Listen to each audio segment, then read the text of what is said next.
Grace Okonkwo pressed her phone against her ear, her hands trembling as she listened to her mother's excited voice from across the Atlantic. Gracie, your father and I are so proud of you. 28 years old, doctorate degree, living in Toronto, everything we prayed for. Grace smiled weakly, staring at her reflection in her apartment window. The CN Tower gleamed in the distance, a reminder of how far she'd come from Lagos. Thanks, Mama. And now, her mother continued, her voice dropping to a conspiratorial whisper. It's time to settle down. Mrs. Adeyemi's son. You remember Chidi? He's asking about you. Very successful engineer. Goes to church every Sunday. Mama, please. Grace rubbed her temples. I'm focused on my career right now. Career. Your career won't keep you warm at night, my daughter. You're not getting younger. After the call ended, Grace sat in silence. She'd heard variations of this conversation 100 times. At church, at family gatherings, even from well-meaning strangers at Nigerian weddings. When are you getting married? Don't wait too long. Your mates are having their third child. Her phone buzzed with a message from Pastor Emmanuel, the family pastor back in Lagos who'd known her since childhood. She'd reached out to him earlier that week, frustrated by the constant pressure. Grace, come see me when you visit next month. I have something important to tell you. 3 weeks later, Grace sat across from Pastor Emmanuel in his modest office at Fountain of Life Church in Surulere, Lagos. The ceiling fan creaked overhead, barely disturbing the humid air. At 65, the pastor looked exactly as she remembered, kind eyes, graying beard, and an aura of wisdom that had comforted her through childhood struggles. My daughter, he began, folding his hands on the desk. I know why you're here. The pressure to marry is overwhelming you. Grace nodded, tears pricking her eyes. Everyone acts like I'm defective, Pastor. Like my achievements mean nothing because I don't have a husband. Pastor Emmanuel leaned forward. Listen carefully to what I'm about to tell you. God showed me something about your life in prayer. You have a great destiny. But there's a trap ahead, a trap many young women fall into. Grace's breath caught. Pastor Emmanuel rarely spoke of visions unless they were serious. The devil knows your value, he continued. He will send many men your way. Some will be handsome, some wealthy, some will speak the right words. But most will be counterfeits, designed to derail God's plan for your life. Then what should I do? Grace whispered. Wait. Wait on God's timing. I know it's difficult. I know the pressure is unbearable, but you must wait. When the right man comes, you will know beyond any doubt. There will be peace, confirmation, and the Holy Spirit will bear witness. He paused, his eyes intense. Promise me you'll wait. Don't let anyone rush you into a mistake you'll regret forever. Grace left that office with a strange mixture of relief and burden. The pastor's words gave her permission to resist the pressure, but also planted a seed of fear. What if I miss him? What if I wait too long? That conversation happened 7 years ago. Now, at 35, Grace sat in her expanded corner office at a prestigious consulting firm in Toronto, a senior partner with her name on the door. She'd followed Pastor Emmanuel's advice religiously, turning down suitor after suitor, waiting for that unmistakable confirmation, that peace he'd promised. Her phone rang. Her younger sister, Kayamika, calling from Sydney. Grace. I have news. Kayamika's voice bubbled with excitement. Remember that conference I attended in Melbourne last month? I met someone. His name is David, he's Ghanaian, works in finance, and Grace, he's amazing. We're getting married in 6 months. Grace felt the familiar sting. Kayamika was 31, 4 years younger, and would be married before her. That's wonderful. Gee, I'm happy for you. After the call, Grace did something she hadn't done in months. She opened her laptop and logged into African Union, a dating app for the diaspora she'd resisted for years. Within minutes, she'd created a profile. 3 days later, she matched with Tobenna. His profile was impressive, 40 years old, architect based in Toronto, PhD from McGill, volunteer at his local church. His photos showed a handsome man with an easy smile, well-dressed but not flashy. Their first conversation flowed effortlessly. He quoted scripture, asked thoughtful questions about her work, and spoke passionately about his desire to give back to Africa. Their first date was at a Nigerian restaurant in Scarborough. Tobenna arrived 15 minutes early, brought flowers, and pulled out her chair. Over jollof rice and grilled fish, they talked for 4 hours straight. "I've been praying for someone like you," Tobenna said, his eyes sincere. "Someone who understands the struggle of balancing two worlds, someone with substance and faith." Grace felt something shift in her chest. Could this be it? After 7 years of waiting? Their relationship progressed quickly. Tobenna was attentive but respectful, ambitious but humble, spiritual but not preachy. He met her friends, who loved him. He video called her parents in Lagos, charming them completely. He even knew Pastor Emmanuel's church and spoke highly of the ministry. 6 months into their relationship, during a weekend trip to Niagara Falls, Tobenna got down on one knee. "Grace Okonkwo, you are the answered prayer I've been waiting for. Will you marry me?" Grace said yes. But that night, as Tobenna slept beside her in their hotel room, Grace lay awake, staring at the ceiling.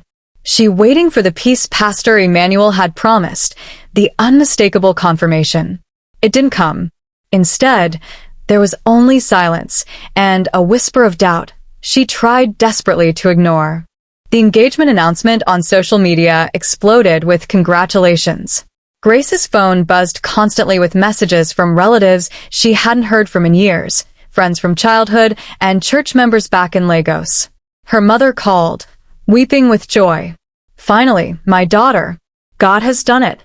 Pastor Emmanuel will be so happy." Pastor Emmanuel. Grace realized with a start that she hadn't told him yet. She'd been so caught up in the whirlwind of the engagement that she'd forgotten to share the news with the man whose advice had shaped her entire approach to relationships.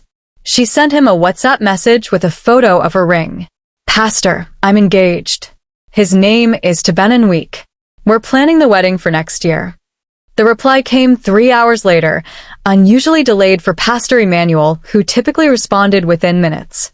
"Congratulations, my daughter. Send me his full details. I want to pray about this." Something about the message felt off. Grace brushed it aside, attributing it to her own anxiety. She sent Tobenna's information, full name, church affiliation, background. Meanwhile, wedding planning consumed her life. Tobenna was the perfect fiancé, involved in every decision, agreeable to her preferences, generous with the budget. They chose a venue, hired a planner, tasted cakes. Grace's mother flew to Toronto to help, bringing fabric for traditional attire and a list of 200 guests from Nigeria alone. 2 weeks after announcing the engagement, Grace's phone rang at 11 p.m. Pastor Emmanuel, calling from Lagos. "Grace, we need to talk. Now." Her heart hammered. "Pastor, is everything all right? I've been praying about Tobenna." His voice was heavy. "My daughter, something is not right. The Holy Spirit is troubling my spirit about this man." Grace felt her world tilt. "What do you mean?" "Tobenna is perfect. He's everything you told me to wait for. He's educated, God-fearing, respectful. Sometimes the devil's best counterfeits are the ones that look most authentic." Pastor Emmanuel interrupted. "I need you to do something for me. Investigate his past. Talk to people who knew him before. Don't tell him what you're doing, and don't dismiss what you find." "Pastor, I can't just." "Grace." His voice was firm. "Have I ever steered you wrong? You waited 7 years because you trusted my guidance. Trust me now. Investigate, pray, and wait for clarity before you proceed. Promise me." Grace promised, but resentment bubbled beneath her compliance. After 7 years of waiting, of watching friends and cousins marry, of enduring pitying looks and intrusive questions, she'd finally found someone. And now Pastor Emmanuel wanted her to doubt him? But the seed was planted. The next day, Grace did something that made her feel ashamed. She hired a private investigator. In Toronto's close-knit Nigerian community, discretion was essential, so she went through a firm that specialized in background checks, claiming it was for a potential business partnership. While waiting for results, Grace began her own quiet investigation. She looked more carefully at Tobenna's social media, scrolling back years. His profiles were remarkably clean, almost too clean. No messy breakup posts, no tagged photos from wild nights, no digital footprint before 2018. She casually asked him about his ex-girlfriends one evening over dinner. "Oh, Tobenna said smoothly. "Nothing serious. I dated here and there, but I was always focused on building my career. I was waiting for the right person." He reached across the table, taking her hand. "I was waiting for you. It was the perfect answer." "So, why did it feel rehearsed?" Grace confided in her friend Amara, a fellow Nigerian in Toronto who'd introduced them to the same church community. "Am I crazy?" Grace asked over coffee. "Everything about Tobenna is perfect, but something feels off." Amara frowned. "Off how?" "I don't know. It's like he knows exactly what to say, exactly how to act. Pastor Emmanuel says something isn't right." "Grace." Amara set down her cup. "I love you, but you've been waiting for 7 years. Pastor Emmanuel is a wonderful man, but he's human. Maybe he's being overprotective. Maybe you're self-sabotaging because you're afraid of happiness." The words stung because they might be true. The private investigator's preliminary report arrived via encrypted email. Most of it confirmed what Tobenna had told her: McGill PhD, successful architecture firm, clean financial record. But there was a note at the end. Subject has minimal digital presence before 2018. Previous residence in Montreal unclear. Requesting additional time to investigate. Grace authorized the continued investigation, guilt gnawing at her. That weekend, Tobenna's mother visited from Vancouver. Mrs. Nweek was warm and welcoming, immediately calling Grace my daughter and discussing grandchildren. Over dinner at Grace's apartment, Grace's mother and Mrs. Nweek bonded over wedding plans, their voices filling the space with joy. "Tobenna is my miracle child," Mrs. Nweek said, her eyes misty. "I had him late in life, after many years of waiting. He's been such a blessing, so responsible, so caring." "Tell me about his childhood," Grace asked. "What was he like growing up?" Mrs. Nweek's smile faltered for just a fraction of a second. "Oh, he was a quiet boy. Very studious, kept to himself mostly." "And his father?" "Passed away when Tobenna was young. It was just the two of us for many years." Grace noticed Mrs. Nweek changed the subject quickly, steering the conversation back to wedding details. Maybe it was painful to discuss her late husband. Or maybe, that night, another message from Pastor Emmanuel. "Have you investigated? What have you found?" Grace stared at the message. She had two choices: trust the man who'd guided her faithfully for years, or trust her desperate desire for this relationship to be real. She chose truth. "Still investigating, Pastor. I'll let you know what I find." The full investigator's report came 3 days later. Grace sat in her office after everyone had left, the Toronto skyline darkening outside her window, and opened the file. Her hands shook as she read. The report was 23 pages long, but Grace's eyes locked on page 17. Subject: Tobenna Nweek. Previous name: Tobenna Okafor. Name legally changed in 2018, Montreal, Quebec. Grace's breath stopped. Why would someone change their name? She kept reading, her pulse accelerating with each line. Subject was previously married. Marriage certificate located: Tobenna Okafor and Chidinma Okafor, name Ba. Married June 2015, Montreal. Divorce finalized March 2018, Montreal. The room spun. Tobenna had been married before. He'd never mentioned it, not once. Grace thought back to their conversations about past relationships. He'd deliberately lied by omission. But the report wasn't finished. Police records indicate domestic disturbance calls to marital residence, 2016 to 2017. 3 separate incidents. No charges filed. Ex-wife Chidinma Okafor relocated to Nigeria in 2018. Current location unknown. Grace's stomach turned. Domestic disturbance. The clinical language couldn't hide what that meant. Her phone rang. Pastor Emmanuel, as if he'd sensed her discovery. "Grace, have you found something?" She couldn't speak. Tears streamed down her face. "My daughter, talk to me." "He was married before," Grace whispered. He changed his name. There were police calls to his home.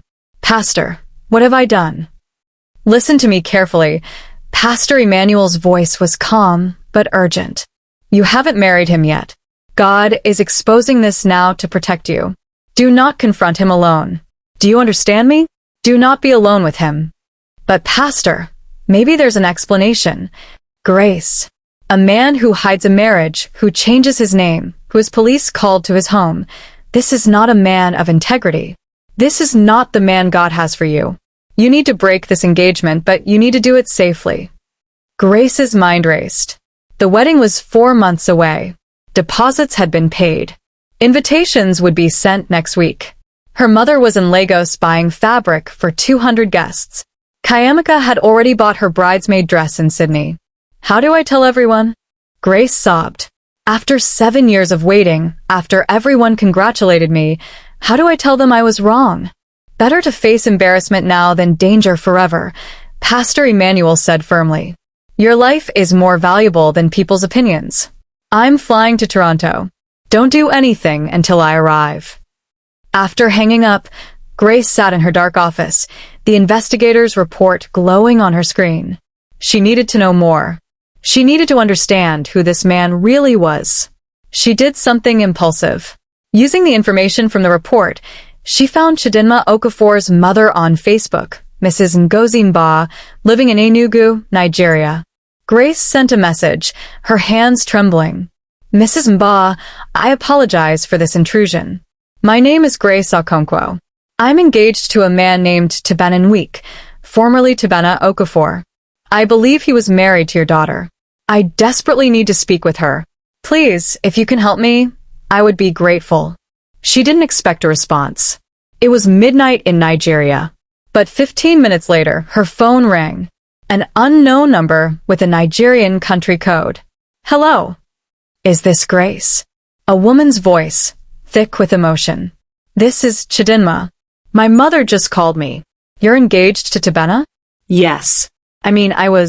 I just found out about you today. I'm so sorry, I didn't know. You need to run. Chidinma's voice broke. You need to run as far away from that man as possible. For the next hour, Grace listened as Chidinma told her story. It began like Grace's own. A charming man, perfect on paper, attentive and romantic during courtship. The first year of marriage was beautiful. Then Chidinma got pregnant. That's when everything changed, Chidinma said, her voice hollow. He became controlling. He didn't want me working, didn't want me seeing my friends. He said it was because he wanted to protect me and the baby, but it was really about control. What happened to the baby? Grace asked, though she feared the answer. Silence stretched. Then, I lost her. 6 months pregnant. The stress, and one night we argued, and he... Chidinma couldn't finish. Grace felt sick. Did he hurt you?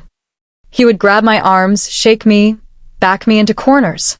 He never hit me with a closed fist, so he said it wasn't abuse. He was always so sorry afterwards, crying, praying, promising to change. I believed him for too long. Why didn't you press charges? I tried. But Tobenna is smart. He's educated, well-spoken. He convinced the police I was hysterical, emotional, exaggerating. His mother backed him up, said I was trying to ruin his reputation. Eventually, I just wanted to escape. I signed the divorce papers, took nothing, and fled back to Nigeria. I was broken. Why did he change his name? To erase his past. To start fresh. To find another victim. Chidinma's voice hardened. Grace, please listen to me. I know you probably think I'm bitter, that maybe I'm lying or exaggerating. I thought the same thing about the woman who tried to warn me about his behavior in university. I didn't listen. Please don't make my mistake. After the call ended, Grace sat numbly. Everything made sense now. The too perfect persona, the lack of digital history before 2018, his mother's evasiveness, that feeling of rehearsed responses. She'd almost married a man who'd erased his identity to hide his past. Her phone buzzed with a text from Tobenna. Can't wait to see you tomorrow, my love. Dinner at 7. Grace stared at the message. Tomorrow she was supposed to meet him for their final cake tasting. Act normal, Pastor Emmanuel had said. Don't confront him alone. She replied, Actually, can we reschedule? Work emergency. Of course, babe. Everything okay? Yes, just busy. Talk tomorrow. Grace blocked his number before she could second-guess herself. Then she called her mother. Grace, it's 3 a.m. here. Her mother's sleepy voice carried confusion. What's wrong? Mama, I need you to listen. Don't interrupt, just listen. Grace told her everything, the investigation, the previous marriage, the police calls, Tobenna's story. Silence stretched across the Atlantic when she finished. Mama? My God. Her mother's voice trembled. Grace, I pushed you. All these years, I pushed you to marry, made you feel like you weren't complete without a husband. If you had married this man because of my pressure, it's not your fault, Mama. It is partially my fault. I cared more about what people would say than about your safety and happiness. Her mother was crying now. Cancel everything. I will handle the family, the guests, the embarrassment. Your life is worth more than our reputation. Her father got on the phone. Grace, my daughter. You will come home to Lagos for a while. Stay with us. Heal. And ignore anyone who has something to say about this. You hear me? Yes, Daddy. I'm proud of you. It takes courage to walk away from a mistake before it becomes a disaster. The next morning, Grace called Pastor Emmanuel, who was already on a flight to Toronto. She called Amara and told her everything. She called her supervisor and requested a leave of absence. Then she drafted a message to send to everyone who'd been invited to the wedding. Dear friends and family, I'm writing to inform you that my engagement to Tobenna has been terminated. I've discovered information about his past that makes it impossible to proceed with this marriage. I apologize for any inconvenience and thank you for your understanding and prayers during this difficult time. Grace. She sent it before she could overthink. The responses came quickly. Some were supportive. Some were confused. Some were judgmental. Grace turned off her phone. The hard part came next, retrieving her things from Tobenna's apartment while he was at work. Pastor Emmanuel insisted on accompanying her, along with Amara and 2 men from their church. Walking into that apartment felt surreal. Evidence of their relationship was everywhere. Photos on the wall, her toothbrush in the bathroom, her favorite tea in the kitchen. Grace worked mechanically, packing her belongings, while Pastor Emmanuel supervised. Don't take anything that's his, he advised. We don't want any excuse for him to contact you. They were almost done when Grace heard a key in the lock. Tobenna walked in, stopping short when he saw the gathering. His expression cycled through surprise, confusion, then something that made Grace's blood run cold, a flash of rage, quickly masked. Grace, what's going on? Why are all these people here? I'm leaving, Grace said, her voice steadier than she felt. The engagement is over. What?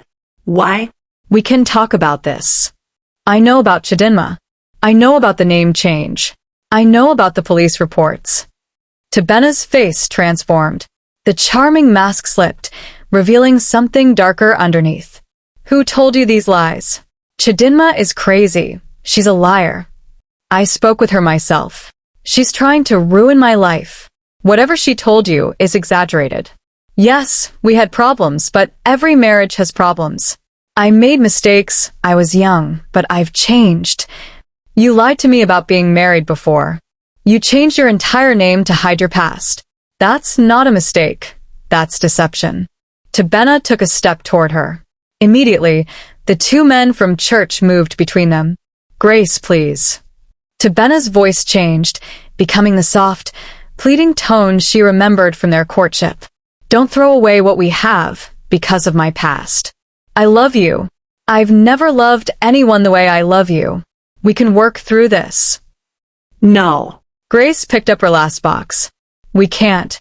I deserve someone who tells me the truth from the beginning. I deserve someone whose ex-wife doesn't have to warn me to run. You're going to regret this, Tobenna said, his voice cold now. You're 35 years old. How many more chances do you think you'll get?